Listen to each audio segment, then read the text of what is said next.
예, 재미없는 인내심을 갖게 하는 한 주간이 지금 지나고 있습니다. 오늘 목요일인데요. 장효혁의 마켓 시그널, 오늘도 시장 전략 세웁니다.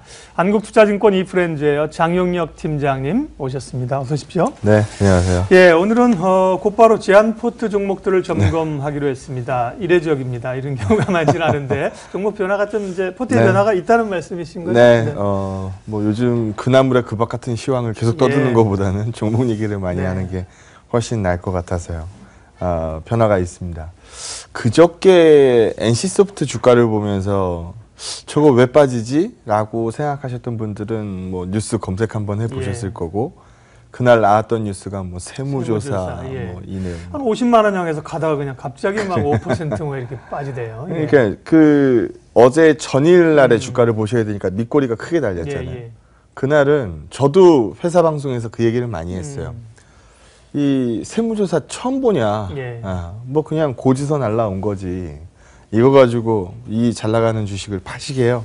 저는 제한포트에 넷마블을 들고 있으니까 뭐 NC 흔들리는 이슈에 넷마블을 따라 파는 거는 전 아닌 것 같습니다. 라고 의견을 냈는데 어제 봉을 보시면 아시겠습니다만 어제 저 봉의 연속성을 보여주는 건 저건 세무조사가 아니죠. 다른 무언가가 있는 거죠. 그래서 이 방송이 사실 전일의 움직임을 하루 늦게 반영할 수밖에 없잖아요. 그래서 어제 제가 회사에서 이제 운영하는 이제 포트폴리오 제한포트에서는 넷마블이 딱 10시에 빠졌는데요.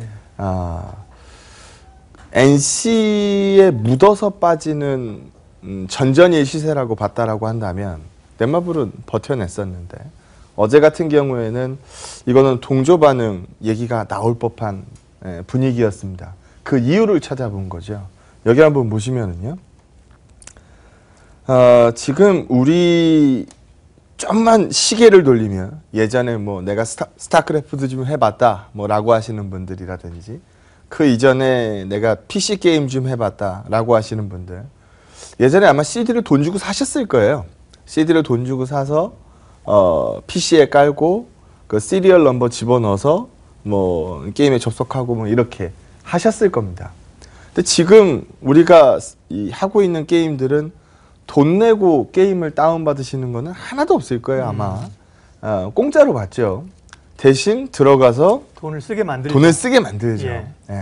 근데 이 돈을 쓰게 만드는 것들 중에 정말 효자 상품이 뭐 게임주들 내에서 정말 효자 상품이 확률형 아이템이라는 겁니다. 아, 그래요? 그러니까 얼마 안 해요. 얼마 안 하는데 소위 말해서 그냥 운으로 찍는 거죠.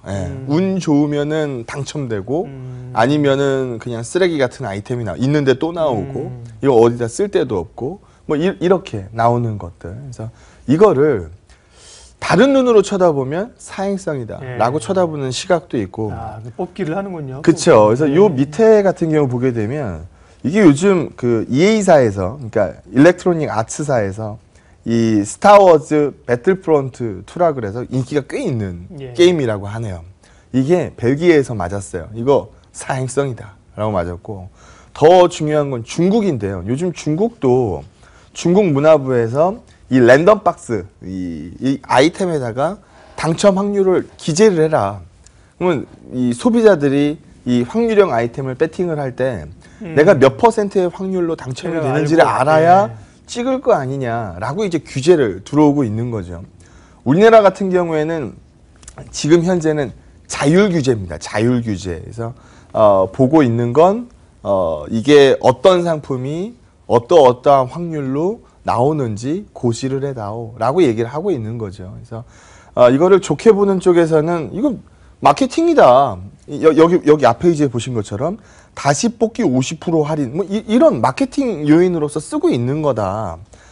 그리고 재미를 더하고 있는 거지 이게 뭐 사행성이나 뭐 이렇게 자꾸 이 규제를 들이미는 거는 뭐 사실상 옳지 않다. 우리는 자율 규제로 상당히 높은 수준을 지켜내고 있다라고 얘기를 하고 있어요.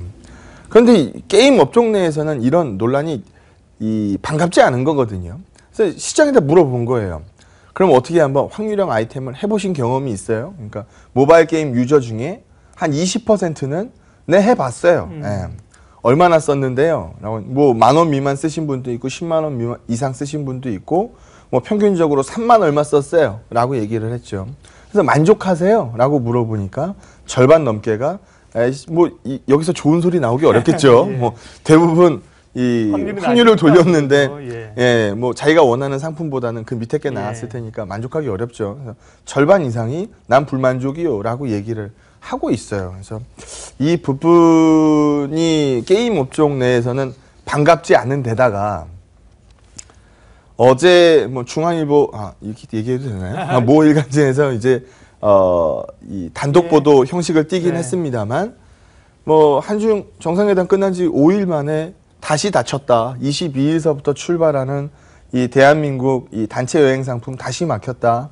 이거 청와대에서 이거 뭐 얘기한 거 들어보니까 중국에서 단체 비자를 푼 적이 없다고 하니까 막은 적도 없다라고 얘기를 하겠죠. 그래서 이게 미국의 신안보 전략에서 발표한 거 보면은 중국을 또 경쟁자로 봤고 이 미국과 일본과 한국 이 삼각 MD 체계에 대해서 얘기를 했기 때문에 중국이 또 미국한테 터지고 우리한테 화풀이하는 격이거든요. 그래서 여기 보는 것처럼 판호 기대치가 우리 지금 넷마블 레볼루션 같은 경우에는 중국의 판호 언제 나와요? 예. 이거 기다리고 있었는데 그렇죠. 그래서 예. 이 뉴스가 좀 멀어지는 거 아니냐. 그렇게 되면 우리가 넷마블 게임즈는 꽤 오랜 기간 포트에서 예. 큰 수익이 났고 재미도 많이 봤고 그래서 뭐 탄성이 좀 떨어지는 부분을 이거 20만 원 넘을 때도 안 판 건데 어차피 고점엔 못 팔거든요. 그렇죠. 신이 아닌 예. 이상 거기서 딱 뛰어내릴 수가 없어요. 그래서 탄성이 좀 둔화되는 이슈가 나오니까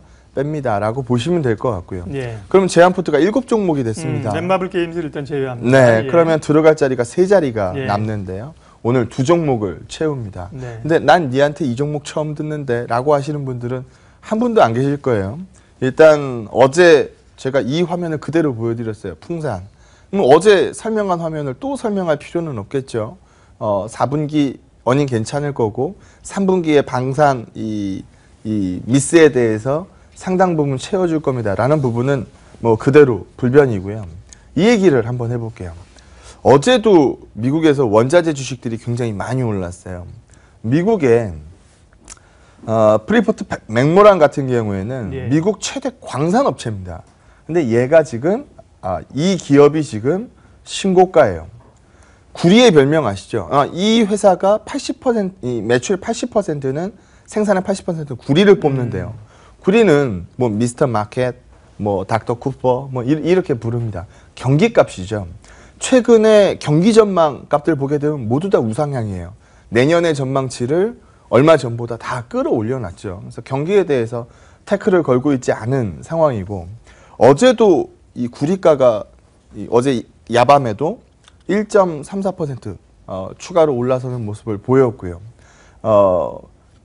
등락폭의 차이는 있지만 방향이 같아요. 최근에 머리를 들기 시작했으면 풍산도 머리를 드는 그림이 맞다라고 보고 있습니다. 어제 상당히 의미 있는 기술적 그림을 보여줬고 양매수 수급이었고 긍정적으로 볼만합니다. 어제 뭐 바로 어제 말씀이었으니까 풍산 신기포트로 편입하도록 하겠고요. 이 종목은 제가 말씀드린 지 일주일이 넘은 것 같아요. 내가 시점을 바라보겠다. 많이 올랐고 지금 눌림목을 소화하고 있고 내가 요 타이밍을 보고 편입해 넣겠다. 예. 송원산업, 광안정제, 산화방지제 이런 이 폴리머 안정제 매출을 하고 있는 회사인데 판가가 지금 10%만 더 올라가면 지금 북미 지역의 증설 때문에 이 수요가 많으니까 특히 지금 광안정제 같은 경우에는 쇼티지 얘기가 나오고 있는 상황이거든요. 그래서 10%가 여기서 판가가 올라가면 이거 내년에 어닝이 더블을 찍습니다. 그래서 기대치가 굉장히 좋은 종목이죠. 근데 이 그림은 어제도 제가 보여드렸고 이거 한번 보시면 지금 여기서 보는 것처럼 뭐 PE값, PP값, 그러니까 폴리에틸렌, 폴리프로필렌 이런 다운스트림 제품들 같은 경우에는 최근에 스프레드가 빠지고 있어요. 이거는 쉽게 말씀드리면 이겁니다. 에틸렌 가격은 높아요. 그러니까 순수화학 쪽에서는 나름 괜찮았죠. 그러면은 이 높아진 비용을 소비자들한테 전가를 시켜야 돼요. 근데 이 소비자들한테 전가를 못 시키고 있으니까 스프레드가가 빠지는 겁니다. 소비자들한테 전가를 못 시키는 이유는 이만큼 소화가 안 되고 있는 거거든요.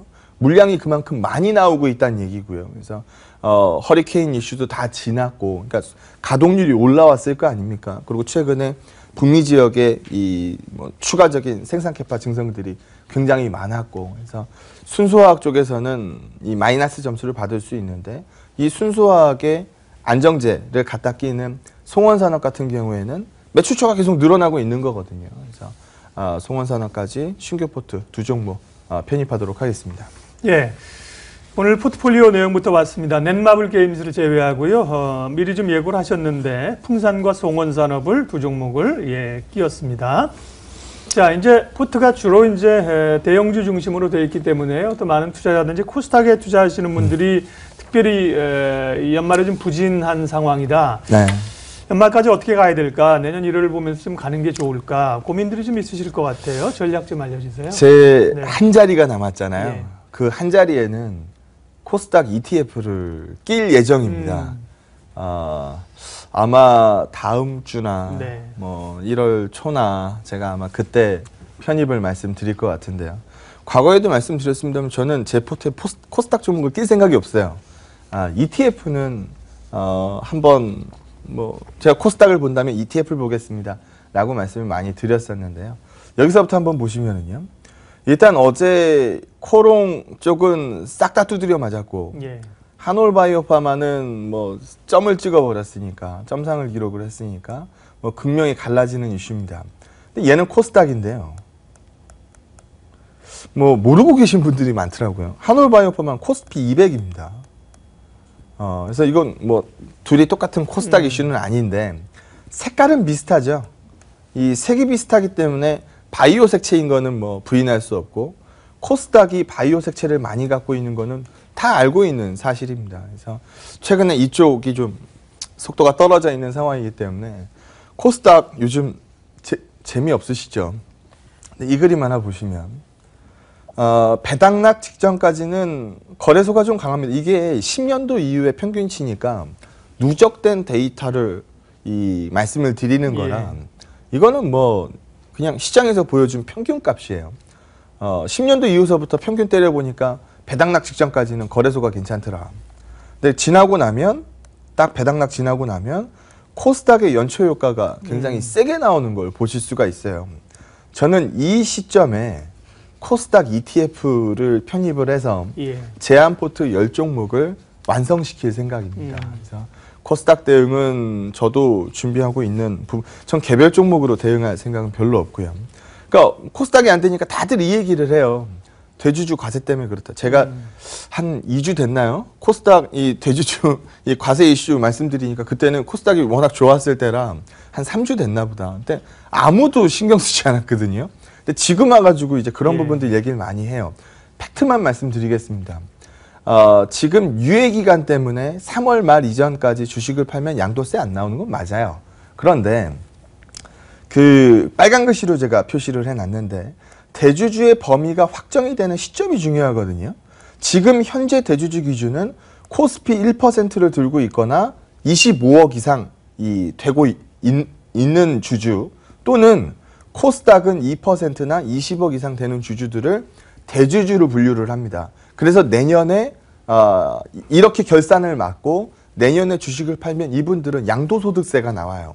근데 지금 여기 위에 보는 것처럼 4월 1일서부터는 이게 15억 원으로 떨어지거든요. 20억, 25억, 20억이 15억으로 떨어져요. 근데 3월 31일까지는 유예 기간이거든요. 그러니까 많은 분들이 이렇게 생각을 하세요. 그럼 내가 지금 이 코스닥 중심으로 말씀드릴게요. 20억 밑으로 만들어 놓고 19억으로 만들어 놓고 내가 요거 4월에 팔면은 세금이 나오게 안 나오게 뭐 이게 지금 시장에서 궁금증이라는 거거든요. 정답은 나온다는 겁니다. 안 나올 거로 생각하는데. 네, 그래서 안 나올 거라고 생각하시죠. 지금 세금을 안 두드려 내년 4월 이후에 팔 생각을 하는 주주분이라고 한다면 15억 밑으로 만들어 놔야 돼요. 20억 밑이 아니고 15억 밑으로 만들어 놔야 됩니다. 그럼 이거를 회피할 수 있는 방법은 지금 이 연말 결산 전까지 20억 밑으로 만들어 놓고 내년 3월 31일 전까지 나머지 주식들을 싹 다 팔면 그때는 뭐 양도세를 안 맞을 수 있죠. 어쨌든 매도 쪽으로 스탠스가 있는 건 맞습니다. 하지만 이게 전부라고 설명하기에는 어렵고 기준도 제대로 정확히 모르시는 분들이 많거든요. 그래서 팩트만 말씀드리면 우리 방송 예. 보시는 분들 중에 뭐 25억 들고 계신 분들 계실 수 있으니까 종목에. 그래서 그분은 난 세금 내기 싫어요 라고 하시는 분은 15억 밑으로 떨어뜨리셔야 세금 이슈에서 자유로워집니다. 코스닥 뭐 다른 핑계 대지 말고 평균치 반영해서 저는 연말 연초 효과를 코스닥 ETF로 대응할 예정이고 기다리고 있는 시점입니다. 예, 이 대주주 기준에 해당되는 분들은 뭐 대부분 알고 계실 거예요. 그런데 이제 그 해당 안 되는 분들은 이제 언제 이런 거 좀 들으시면 뭔 말인가 싶기도 할 텐데, 예. 네. 행복한 고민이죠. 그러니까요. 제가 그 말 하려고 그러는데 투자하시는 분 가운데 이런 걸로 좀 고민하시는 분들이 좀 많았으면 하는 네. 바람입니다. 예, 마무리 전략 가겠습니다. 우리 시장이 언더퍼폼을 며칠 찍다 보니까 피로도가 많이 쌓였어요. 그렇죠. 예, 뭐 권투로 따지면은 잽을 여러 번 맞아서 지금 누적이 된 상태거든요. 이때 카운터 펀치 한 방이면은 다운이 됩니다. 그래서 카운터 펀치는 경계할 뭐 시점이라고 보고 있고요. 근데 카운터 펀치를 쳐다보지 못할 정도로 눈이 부어 있는 상태는 아니거든요. 그래서 뭐 언더퍼폼 뭐 상당히 좀 요즘 피곤하고 뭐 내가 이러려고 주식했나 뭐 이런 생각들 많이 하시겠지만 네. 뭐 상승의 에너지가 좀 축적되고 있는 예. 상태다. 뭐 아직까지는 뭐 시장에 대해서 부정적 의견을 내기에는 좀 이르다라는 부분 말씀드리도록 하겠습니다. 예, 저도 앞에 그 얘기했어요. 좀 고통스러운 기간인데 그냥 이번 주 좀 그러니까 물론 이제 투자 의견의 변화가 있고 네. 팔 종목 살 종목이면 몰라도 그렇지 않은 종목들은 뭐 이번 주 좀 견디시는 상황, 다음 주 가면 상황은 조금 이제 누그러들지 않을까 생각됩니다. 또 1호를 기대하고요. 네. 장영혁의 마켓 시그널 여기까지 하겠습니다. 한국투자증권 장영혁 팀장님이었습니다. 고맙습니다. 네, 고맙습니다.